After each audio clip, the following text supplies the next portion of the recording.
शहर में 44% गुजारते हैं। ये किशनगंज का जिला है, यहां पर खवानगी का तनासुल फीसद है, 55% किशनगंज में है। और बच्चे जिसको मैंने अभी आपके सामने रखा, किशनगंज जिले में जिसको कहते अभिक्षातित बच्चे कितने हैं किशनगंज में? जिला में 50%। गरीबी कितना है किशनगंज जिला में? 44%। और कितना इलाका इस किशनगंज का जो सैलाब आता है, कटाव होता है, 55% इलाका जिले का सैलाब आता है। और ये सब के सब हमको गाली देते हैं। अबे यार, तुम लोग इतने साल हुकूमत करे, 20 साल कांग्रेस ने किया, 15 साल लालू परिवार ने किया, 20 साल नीतीश कुमार, नरेंद्र मोदी, तेजस्वी यादव ने किया, और तुम हमको बोल रहे हो। मैं तुम्हारे मुंह पर ये फेंक गिरत है तो तुम बहादुरगंज या सीमांचल वोट मांगने मत आओ। तुम लोग, तुमने धोखा दिया जनता को, तुमने धोखा दिया जनता को। और आज हमको बोलते हैं कि क्यों आ रहे? इसलिए आ रहे हैं ये नाइंसाफी को खत्म करने के लिए। हम कब तक तुमको डालकर हमारे माओ जो बच्चे पैदा करते हैं उनकी खबरदार के महल तामीर करोगे? हमारा बच्चा बेटी स्कूल को नहीं जाता, उनका मुस्तकबिल बर्बाद हो गया, मगर तुम्हारी औलाद का बेटा मुख्यमंत्री बनेगा? ये नहीं हो सकता है भाई। ये लड़ाई बराबरी की है, ये लड़ाई सम्मान की लड़ाई मजलिस इत्तेहादुल मुस्लिमीन लड़ रही है। सीमांचल के इंसाफ की लड़ाई मजलिस इत्तेहादुल मुस्लिमीन लड़ रही है।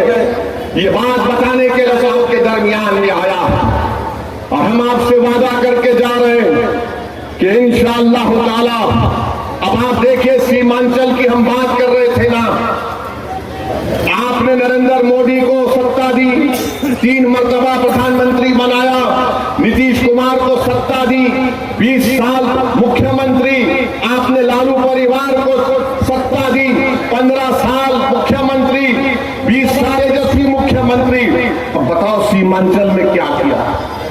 सीमांचल में क्या किया और पटना में क्या किया? आप देख लो, पटना में एम्स है, पटना में IIT है, NIT है, NIFT है, NLU है, PMCH है, NMCH है। राजगीर और गया में IIM है, सेंट्रल यूनिवर्सिटी है, नालंदा यूनिवर्सिटी है, बिहार पुलिस एकेडमी है। सीमांचल में क्या है? एक किशनगंज में अलीगढ़ मुस्लिम यूनिवर्सिटी का टीन और एस्बेस्टस के शेड पर चलने वाला एक सेंटर है। यानी जो कुछ होगा उधर होगा। और पटना से सीमांचल की दूरी 300 किलोमीटर की है। दिल्ली और पटना में बैठने वालों, इख्तिदार पर बैठकर सीमांचल की जनता से जुल्म करने वालों, तुम इतना सब बना दिए पटना और राजगीर में। तो सीमांचल ये इंसानों की बस्ती है, यहाँ पर हिंदू भी है, मुसलमान भी है, दलित भी है, सब है यहाँ पर। आखिर क्यों तुमको सीमांचल से इतनी नफरत है? बताओ क्यों तुमको नफरत है? इतना सब तुमने बना दिया, क्या क्या बना दिया तुमने पटना में? मोदी को 3 मर्तबा प्रधानमंत्री बनाया तो मोदी का दिल अटका हुआ रहता अहमदाबाद में। लालू परिवार को मुख्यमंत्री बनाया तो उनका दिल अटका हुआ एक ही बेटे में। नीतीश कुमार को मुख्यमंत्री बनाया तो उनका दिल अटका हुआ राजगीर में। अब बताइए क्या होगा सीमांचल का फिर? और फिर बीजेपी क्या बोलती है? सीमांचल में घुस बैठी है,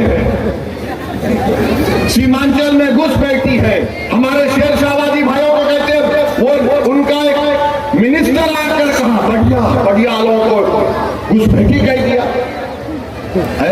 नरेंद्र मोदी की सरकार के मंत्री शेरशाहवादी बढ़िया जबान बोलते हैं, मगर बढ़िया इंसान भी है वो। तुम इस तरह की इल्जाम सीमांचल की जनता पर नहीं लगा सकते। घुसपैठी, अरे घुसपैठी आ रहा तो मैं गृह मंत्री हूं देश का, या तोसी पालन प्रधानमंत्री है देश का। तुम्हारी नाक के नीचे अगर कोई आ रहा है तो तुमको इस्तीफा देना पड़ेगा। तुम सीमांचल की जनता पर इस तरह का इल्जाम नहीं लगा सकते। तुम सीमांचल में क्यों नहीं काम करवाया बताओ? इतना सब तुमने पटना राजगीर में खोल दिया, सीमांचल में क्या खोला? तो बोलेंगे एयरपोर्ट खोला। अभी वो लड़ के खोलना पड़ा। अब हमारे भाषण के बाद लोग बोलेंगे और इसी तू क्या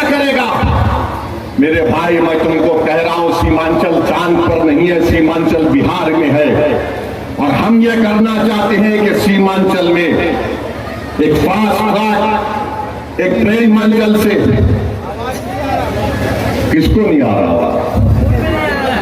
हमारी आवाज नहीं आ रही, फोन पे नहीं आ रही ना, कोई फोन नहीं लगेगा, सिर्फ कनेक्शन ओवैसी से पैदा होगा। अब कोई लगा, खाली हमारी आवाज चलेगी। तो ट्रेन चलना चाहिए, दिल्ली सीमांचल एक रेल लिंक चाहिए, और दिल्ली पटना किशनगंज अरारिया वंदे भारत चलना चाहिए। फैक्ट्री क्यों नहीं लगती? हम ये मुतालबा करेंगे, हम करवाएंगे NH31 NH57 पे फैक्ट्री लगे और लगाएंगे इंशाअल्लाह ताला।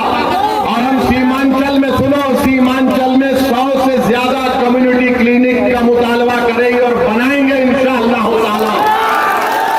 जहां पर डॉक्टर दवा नहीं है, इंतजाम करेंगे, सरकार में आएंगे, सरकार को दबाएंगे, इलाज करेंगे सरकार, अंचल की जो गरीबी का खात्मा हो सके इंशाअल्लाह ताला। और फिर हम लड़ेंगे 3000 करोड़ रुपए लेकर, कोसी का जो वो नदी का एम्बैंकमेंट को उसको मजबूत किया जाएगा। कम्युनिटी आजकल फोन में ऐप मालूम ना, उस ऐप के जरिए से अगर सैलाब आ रहा तो इत्तला देने का इंतजाम मजलिस करवाएगी।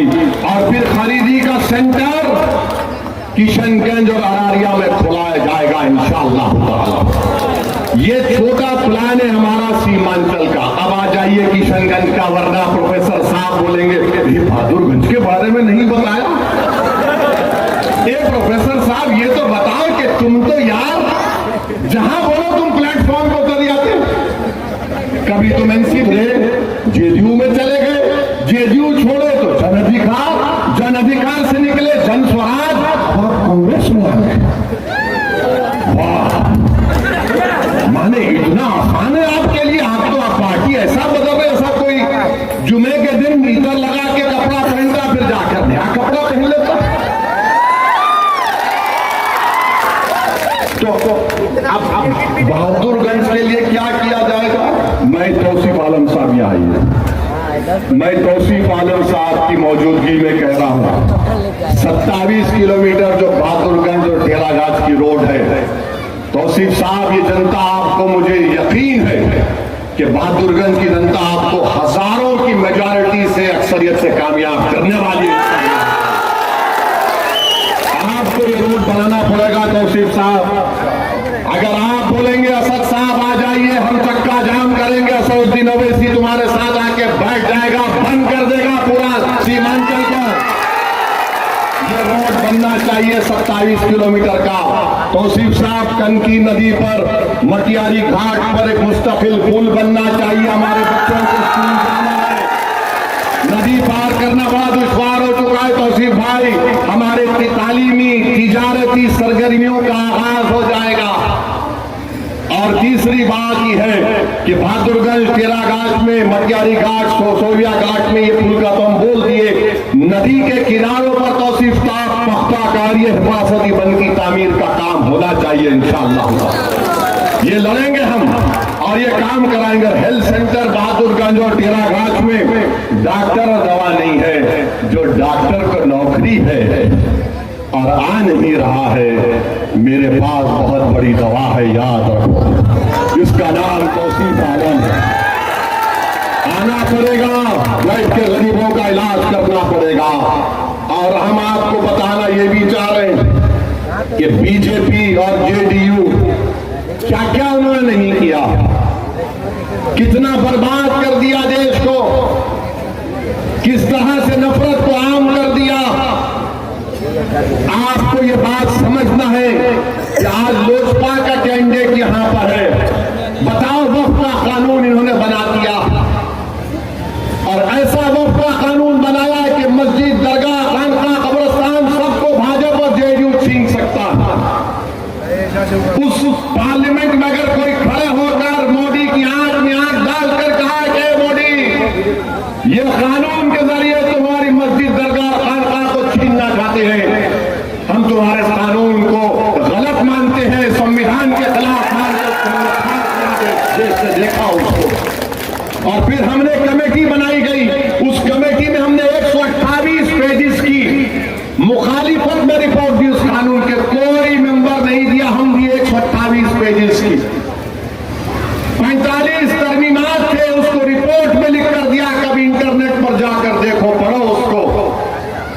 सुप्रीम कोर्ट को हम गए हमारे नाम से, आज भी हमारी लड़ाई जारी है।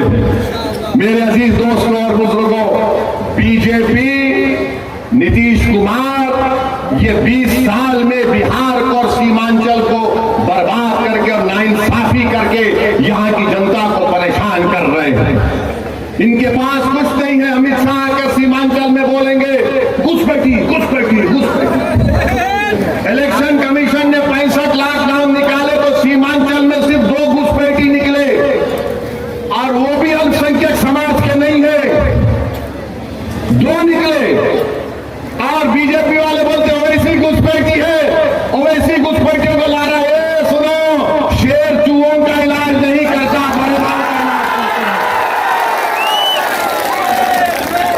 बताइए क्या क्या हो रहा है देश में। अब आ जाइए, हमको राजद है, राजद के नेता ने कहा कि अगर हमको सत्ता मिलती है तो हम हर घर में नौकरी देंगे।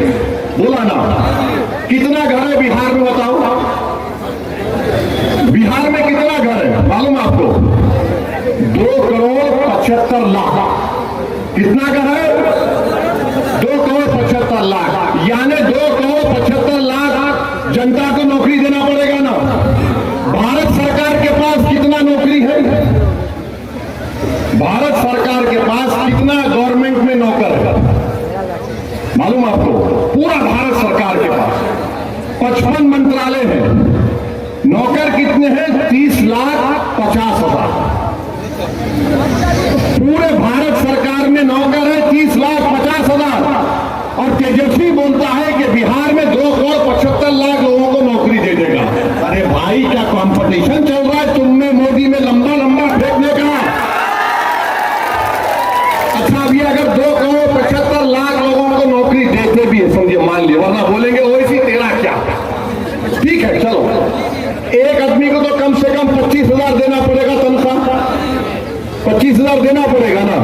अब 25,000 का अगर आप लगा लिए 2,75,00,000 तो करीब 8,28,000 करोड़ रुपए होंगे। कितना होगा? 8,28,000 करोड़ रुपए। और बिहार का कुल बजट कितना है? 2 लाख करोड़। 2 लाख करोड़। तो मालूम हुआ कि ये बोल रहे हैं कि मोदी फेंक सकते तो मैं उनसे आगे फेंकूंगा। और याद रखो तेजस्वी, सीमांचल की जनता बड़ी बाशऊर है, इतनी भोली भाली नहीं है। ये गरीब जरूर है मगर झूठे और सच्चे को पहचानने वाले हैं। आप बताइए बिहार का बजट 2 लाख करोड़, अगर 2,75,000 लोगों को नौकरी मिलेगी, 2,75,00,000, 2 करोड़, तो उसका बजट होगा 8,28,000 करोड़ रुपये। क्यों ऐसा बोलते मेरे भाई? और तुम हमारे विधायक को बोलते ये पढ़ा लिखा नहीं है। ये सबसे काबिल आदमी है, ये सबसे ईमानदार आदमी है। ये जिस पार्टी में रहा उसका वफादार बनकर रहा। और हमने इनका नाम कब ऐलान किया? चुनाव से पहले नहीं, 4 महीने पहले अप्रैल में आकर किया था बहादुरगंज में कि तौसीफ आलम मजलिस का उम्मीदवार होगा। मेरे अजीज दोस्तों और बुजुर्गों, तो ये जो कंपटीशन हो रहा है लोगों को बेवकूफ बनाने का, इसमें आप मत पड़िए। जो हमने आपके सामने रखा सीमांचल के लिए, ये चीजें हम हासिल कर सकते हैं। और जो लोग गठबंधन की बात कर रहे हैं, मैं उनसे पूछना चाह रहा हूं कि तुमने गठबंधन में मल्ला वीआईपी पार्टी को लिया, तुमने गठबंधन में मल्ला वीआईपी पार्टी को लिया, और उसने इलेक्शन से पहले तेजस्वी के बाजू बैठकर कह दिया कि हम मुख्यमंत्री होंगे, मल्ला का बेटा उप मुख्यमंत्री होगा। मैं सलाम करता हूं मल्ला बरादरी को, जो बिहार में 3 और 3.5% के दरमियान में है। मैं 17% हमारे भाई बहनों से, अल्पसंख्यक समाज से पूछना चाह रहा हूं, मेरे भाई, तुम कब अपनी जबान को खोलोगे? तुम कब तक सिर्फ असदुद्दीन ओवैसी को गाली दोगे? तुम कब तक मजलिस को बदनाम करने की कोशिश करोगे? याद रखो, मजलिस सीमांचल के घर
को मजबूत करना पड़ेगा।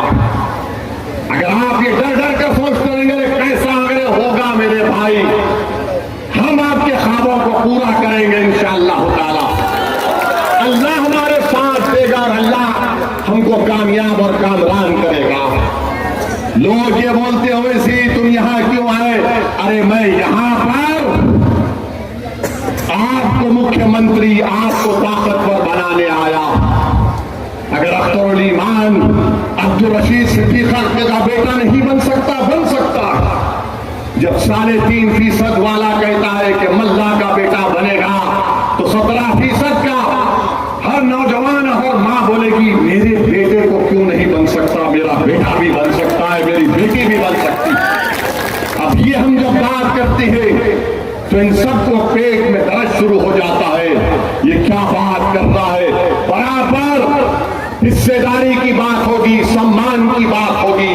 तो आपसे अपील करने आए हैं कि 11 तारीख के दिन बहादुरगंज में हम आपसे गुजारिश कर रहे हैं कि अपना एक रिकॉर्ड बहादुरगंज के विकास के लिए, सीमांचल के इंसाफ के लिए और सामाजिक न्याय बिहार में हासिल करने के लिए हम आपसे अपील कर रहे हैं कि आप मजलिस इत्तेहादुल मुस्लिमीन के उम्मीदवार को कामयाब करें।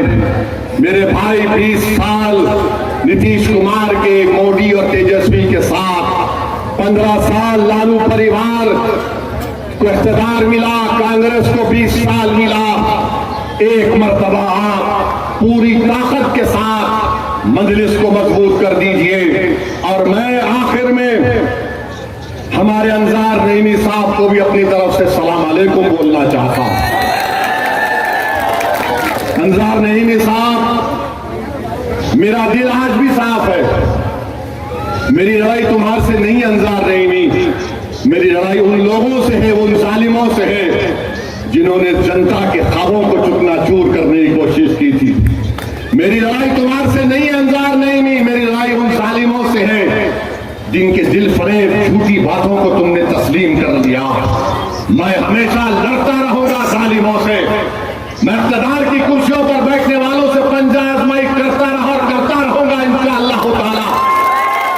और याद रखो, मैं ताकत को देखकर डरता नहीं, बल्कि ताकत को देखकर कहता हूं कि अल्लाह की ताकत सब पे गालिब होने वाली और उसका रोका करके मुकाबला।